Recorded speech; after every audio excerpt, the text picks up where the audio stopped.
Welcome to Crowning Connections with Rob Clemons. Today we're going to talk a little bit about leadership and business.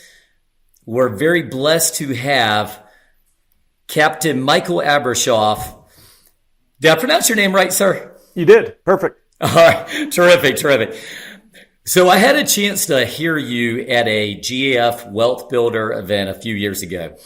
You had a chance to talk about some of your experiences as a leader of your ships and through your business career, your structure of just building teams. So welcome to the show. We're glad to have you. Happy to be here. Terrific. So I want to start off from the top. Could you give us a little bit of a background about yourself for some of the people who have not heard from you yet? And I want to preface this with, you've been a New York Times bestseller. You're a leadership and teamwork expert, keynote speaker around the nation. You've done great things. Just give us a little bit of a background of how you got to this point. Well, I grew up in a small town in Pennsylvania, and I grew up in a house of 10 people, 7 women and 3 men. We had 1 bathroom in our home growing up. And when I got out of the Navy and was able to buy my first home, it has 4 bathrooms in it. And I visit every one every day just because I can. And with the royalties of It's Your Ship, after my father passed away about 18 years ago, I bought my mother a new house. Wow. And I'm thinking, she's 81 years old. She'll be in it 5 or 6 years. I can sell it, and move on. She turns 100 next month. So I've been paying on that house now for 19 years. And now she wants the kitchen remodeled. So I come from a very, we weren't poor, but I was one of 7 kids, and there was not a lot of money, so that's why I went to the Naval Academy. It was my only path to an education, and then came up through the ranks and got command of a destroyer. And when I took command, it wasn't the worst ship in the Pacific Fleet, but it was probably in the bottom 3 or 4. And without changing a crew member, all I did was focus on our culture and engaging our team members better. And in 15 months, we got the trophy for being the best ship in the Pacific Fleet. And in years 3 and 4 after that, USS Benfold won the award for best ship in the entire U.S. Navy. So it goes to show you, no matter what line of work we're in the people business. I find that so inspiring. And I believe that a lot of companies across this country, companies that I've dealt with before, they tell us certain things like, my people are doing this, or this person didn't do this today. And I feel like a lot of times it comes down to leadership, communication, maybe even the structure, the way things are done. So the way that you described your building techniques and your team building techniques in your books really spoke to me personally. And I want to get back to that. But before we get to it, I'd love to talk about your perseverance. Because when you were in Texas talking to us, you talked about even getting the book to the point where it had gotten so nationally spread as it did. Could you tell that story a little bit? So I've got no background in sales. And I was in the Navy my whole career. And I worked so hard to write the book. I never put any thought into, okay, how do you sell the book? And the publisher arranged for me to go on 10 AM radio stations for interviews. And I later found out each radio station had about 3 listeners. And I did a book signing at a bookstore in downtown Pittsburgh on a Wednesday night in January. 4 people show up, including one of my 5 sisters, and she wanted a free book. And I'm thinking, if I do things the way they've always done it, I'm not going to be successful. So I was going to be in Cincinnati in 2 weeks, speaking at the convention center. 500 people were going to be there. I called the manager of the local Barnes & Noble. I said, how many books do you sell on a great day? And she said, on a great day, I sell 200 books. And I said, I got a deal for you. Come to the convention center in 2 weeks, bring 200 copies of It's Your Ship, set up a card table, you sell the books, I'll sign them, we both win. And she said, no. And I said, why not? She said, we've never done it that way. Well, when I hear that, that's a key word for me to start digging deeper.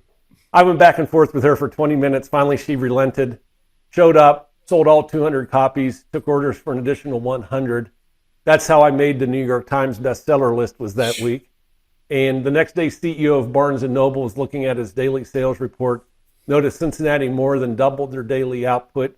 called her up, asked her how she did it. She explained it to him. He hung up the phone, called me, and said, Mike, I'm having my annual store managers meeting in Phoenix next week. Will you come present? And I said, sure.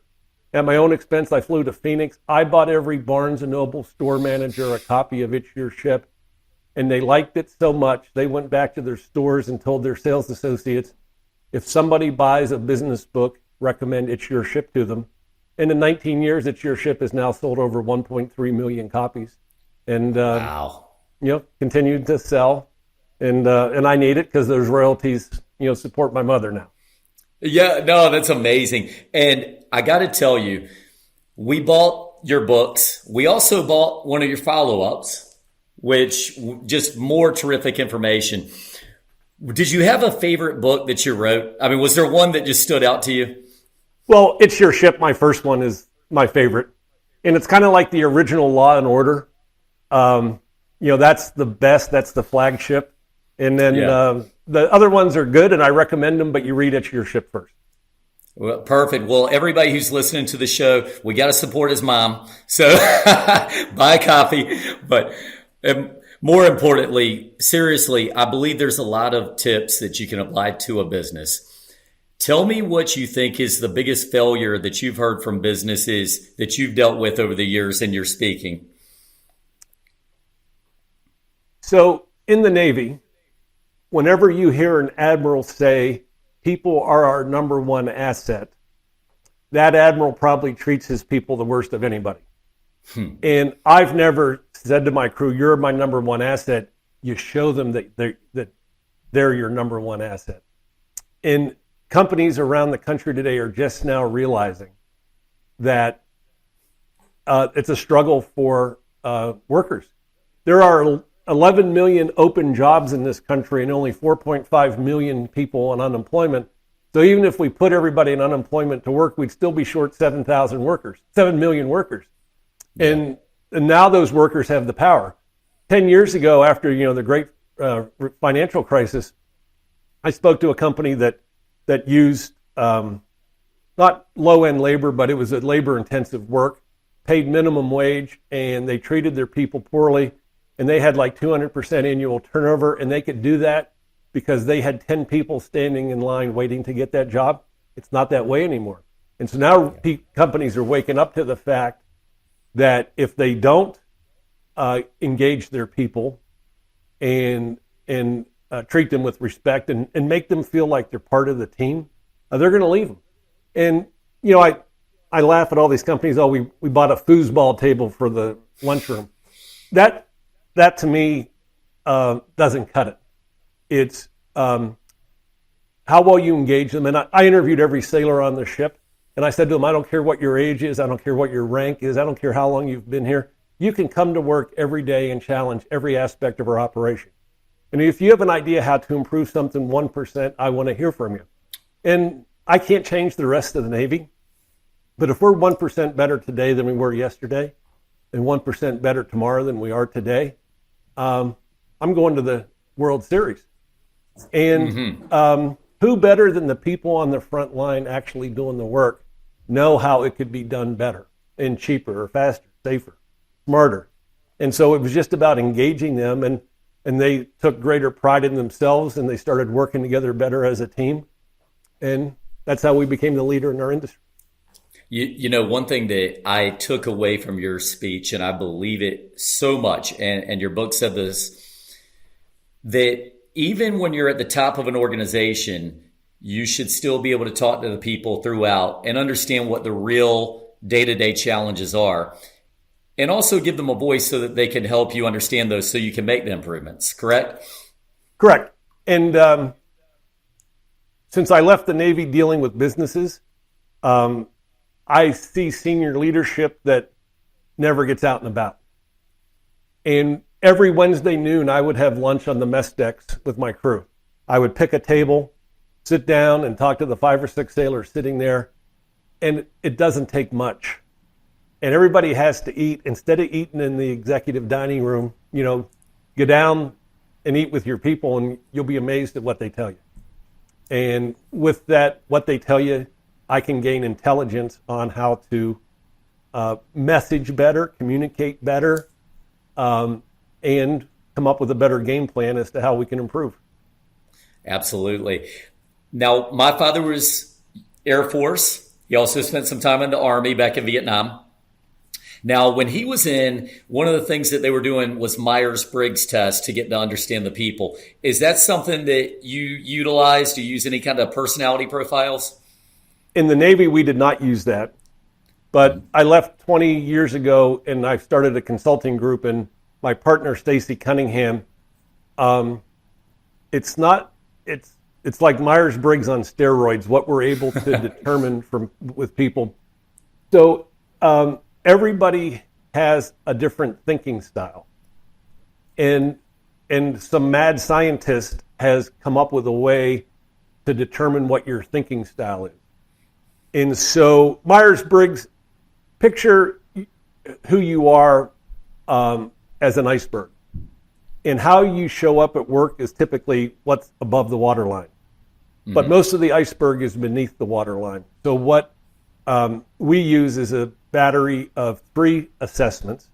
One of them is the DISC that gets your behaviors. But we also have an assessment that can tell what motivates you, because everybody is motivated by different things. And some people aren't motivated by money. Some people are altruistic. Some people are theoretical. My partner is theoretical. I'm more political. And so if you don't know what motivates them and their thinking style, you may be applying the wrong solution and how to deal with it.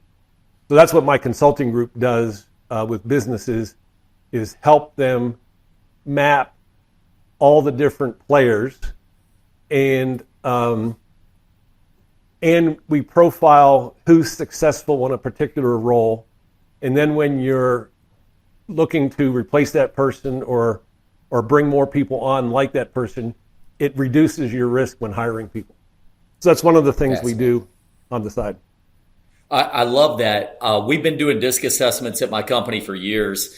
I've become pretty good at understanding who's who and almost identifying without seeing the test. But we've always known there's some flaws to the test. Not major, but they're things that just slightly skew who a person is. Some people are more talkative. Some people are less talkative.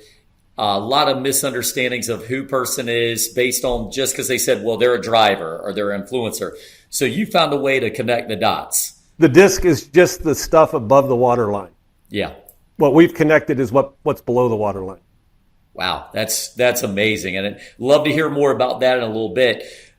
I'm looking for a tip for businesses.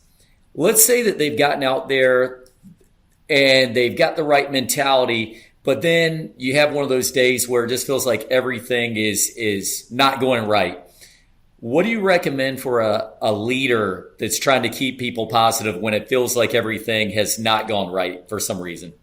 So I grew up in the Navy, my way or the highway type of leader. And prior to getting command of the ship, I had the great fortune of a lifetime to be chosen for the number 2 assistant to the Secretary of Defense. His name was William Perry. And my last day working for him prior to getting command of the ship, brought me into his office, sat me down, and this is the Secretary of Defense. And he said, Mike, no matter how hard you try, your ship is never going to be perfect. He said, you're going to have disappointments every day. He said, whenever you're disappointed in an outcome, I want you to remember one thing. He said, assume your crew wanted to do a great job. And if you don't get the results you're looking for, don't blame them first, but instead look inward and ask yourself what you could have done differently or better to have generated a better outcome. Did you clearly communicate the goals to them? Did you give them the training necessary to be successful? Did you give them the time and the resources to do a great job? But most importantly, did the process support them delivering the results you were looking for? So in those days when things didn't work out, instead of blaming people, I would step back and go, what did I do wrong? And what could I have done better to have given them the tools so that they could deliver the excellence? Amazing tips for leaders. One thing that I use sometimes when I'm talking to my team is I use the analogy of nobody wants to drop the game-winning touchdown pass, right? But if they didn't do it, there was something in the preparation, the way the ball was thrown, the game plan that probably led to that. And it's not that anybody wants to fail. Right. Let me ask you, on the Captain Abrashoff, here you are, you're a great inspiration for people across the country. You've been an inspiration for the people that worked underneath you. Who inspires you? So William Perry inspired me, but to be honest, due to my lower middle class upbringing, the people that inspire me are the people on the front line, actually doing the work. And so I have more in common with the people doing the work than I do with the decision maker. And so that's who I get my strength from. And whenever I'm captain of the ship, and the captain's quarters on the ship are pretty nice. It's like a one-bedroom apartment. I had sailors on an Arleigh Burke-class destroyer. There's one compartment where 106 sailors live in the same berthing compartment on bunks that are 3 high. And you get that much room under your bunk to put all your clothes and everything. And it's like whenever I'm having a bad day, I'm here thinking, these kids live with 105 of their closest friends. I don't have it that bad. So that's who I always got my inspiration from, is those people, not the admirals. The admirals never inspired. That's amazing. Amazing tip. I wanted to ask you this. So you mentioned a little bit ago, it's harder to find people than ever. In 2022, what do you think is the thing that people are generally looking for in a company? So they want to have a measure of control over their own destiny. And I do think workers want flexibility in their work hours. And they also want to, so with the explosion of social media, everybody now knows what's going on in every other company. I can pick up a business magazine and find out how the first year investment bankers at Goldman Sachs are complaining about working 100 hours a week. I mean, I can do that. It's available for just about every company out there today. So everybody knows what's going on with their friends and what's going on in other organizations. And to me, it's about being treated with respect and being empowered to think for yourself and to do the job as you see fit. And I was talking to a company just 2 months ago, and on the pre-event call, the CEO says, "I don't get it. My team of 400 people say they don't feel empowered." And sure enough, in the Q&A session, one of the workers said, "You had it easy. You were the captain of the ship. We don't feel empowered here." And it hit me. My ship had 310 people on it, and yeah, I was the captain. But I'm in an organization of 320,000 people. And I didn't ask to be empowered. I took it. I took the empowerment. I knew what needed to be done, and I did it. I kept my chain of command informed, but I didn't wait around for somebody to tell me, "Oh, you're empowered to do this." So anyway, I come to find out that their motto now is just take it. So that they now feel empowered. The CEO says, you guys are empowered, just keep me informed. And to me, that's what empowerment is. And so I think what workers are looking for is that sense of empowerment, that they don't have to ask for permission to do everything. You train them, you lay out the requirements. I'm here to help you. Keep me informed along the way. Don't cross my line in the sand. My line in the sand was, if what you're doing could kill somebody, injure somebody, waste taxpayer money, or do damage to the ship, don't go there without me. But if what you're doing runs short of that line in the sand, man, have at it, and I'll support you 100%. And you may be perfect, but I'm not perfect, and chances are you're not going to be perfect. We'll learn afterwards, figure out what we could do even better next time you see this. And so that's what workers are looking for, is not to be micromanaged, but to have control over their own destiny. And those companies that recognize that and give their people the freedom while, you know, holding them accountable for the results. Those are the ones that'll have the best workers, in my opinion. Yes, sir. Well, from talking to my father said, and again, United States Air Force, he mentioned to me that the military spends a lot of time understanding what the new generations are looking for, talking about the Generation Z as they're coming through and becoming the new workforce. Do you think the military is doing a great job staying ahead and understanding what these people are looking for?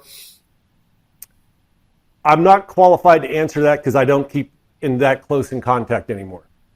Mm-hmm. But what I do know is the Navy is now offering a $25,000 enlistment bonus just to get you to sign up. Wow. And so that's costing us shareholders money because the Navy is not attracting enough people. And so to me, instead of offering a bonus, figure out what motivates them and then figure out a way to connect with it.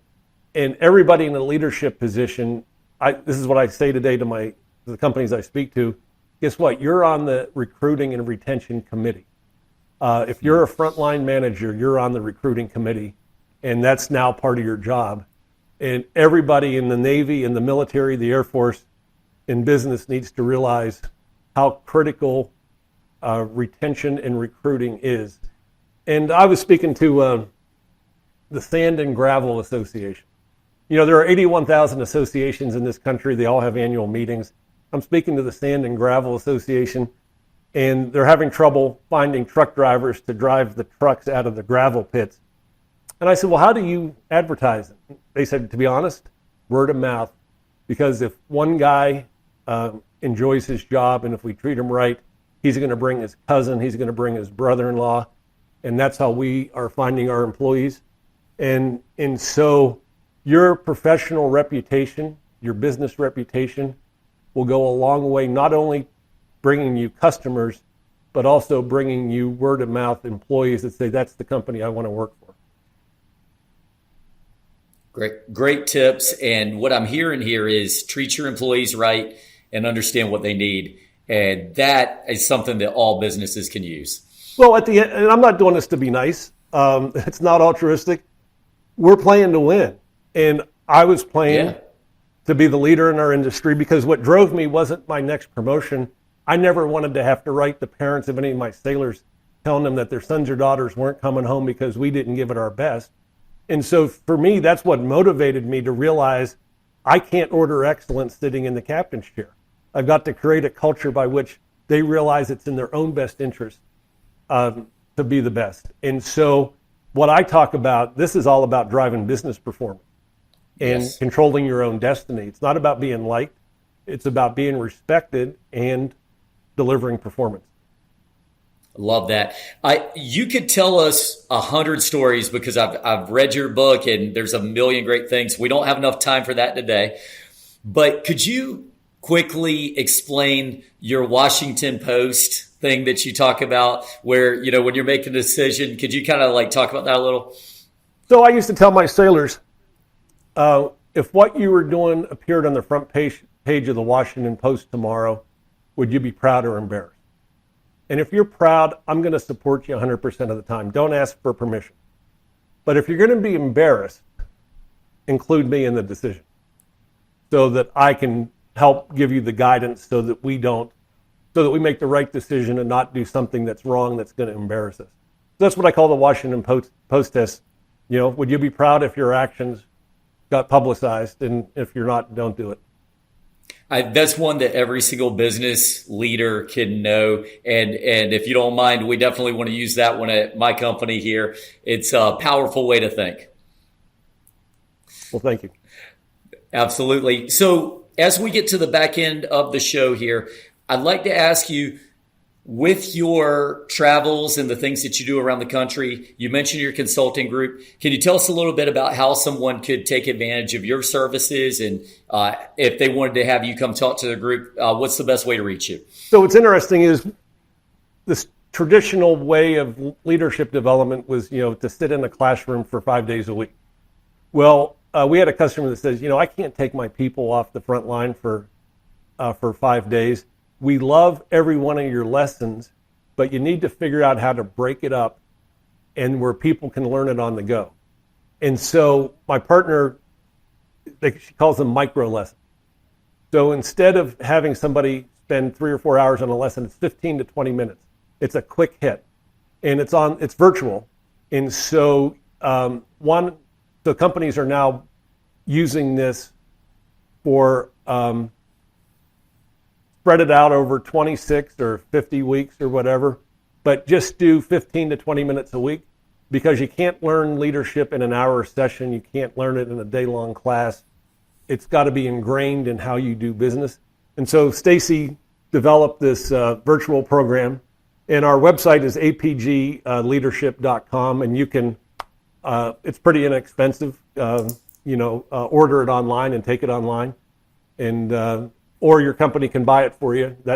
That's how we do most of our sales, but we do have individuals who come to it and go through the program individually. Terrific. Well, Captain Abrashoff, this has been amazing. I could honestly talk to you all day. Sometimes when I'm talking to people, I really just want to pick your brain because you have so much great information. So hopefully we can keep in touch. It's funny, at home, I will recommend. At home, I get asked to shut up. So it's great on the road. People want to hear me talk. You too. Awesome. Well, I will say, I recommend anybody listen to Crowning Connections today. Go to abgleadership.com. Check out It's Your Ship, It's Our Ship, all of these books that you have.